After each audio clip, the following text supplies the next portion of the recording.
तर याच वेळेस बोलताना उद्धव ठाकरे यांनी मालवण इथल्या जो पुतळा कोसळला होता त्याबाबत सुद्धा वक्तव्य केलेलं आहे। पुतळा उभारणीत पैसे खाल्ले असं उद्धव ठाकरे यांनी म्हटलंय। सोबतच मालवण पुतळा दुर्घटनेवर उद्धव ठाकरे यांनी मुख्यमंत्री एकनाथ शिंदे यांच्यावर टीका केली आहे। तर मालवण इथल्या दुर्घटनेमध्ये कारण हे भ्रष्टाचार आहे, त्या पुतळा उभारणीमध्ये पैसे खाल्ले असं उद्धव ठाकरे यांनी म्हटलं। मुख्यमंत्री एकनाथ शिंदे यांच्यावर हल्लाबोल केलाय।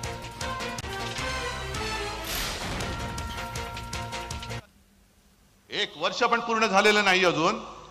केवळ आणि केवळ लोकसभा जिंकायची, शिवसेनेच्या ताब्यातलं कोकण जिंकून घ्यायचं म्हणून पंतप्रधान तिकडे त्या किनाऱ्यावरती आले, नौदल दिन साजरा केला। ठीक आहे, आम्हाला अभिमान आहे। आमच्या देशाचा नौदलाचं सामर्थ्य तुम्ही जगाला दाखवण्यासाठी तुम्ही माझ्या शिवरायाच्या भूमीमध्ये आलात, आम्हाला अभिमान आहे। पण नौदलाचं संपूर्ण सामर्थ्य दाखवताना तुम्ही ज्यांनी पहिल्या प्रथम आपल्या देशात आरमार सुरू केलं, त्या छत्रपती शिवरायाचा पुतळा जो उभारला तुम्ही, तो उभारताना काहीतरी तुम्हाला लाज लज्जा शरम पाहिजे होती ना, त्याच्यात सुद्धा पैसे खाल्ले तुम्ही।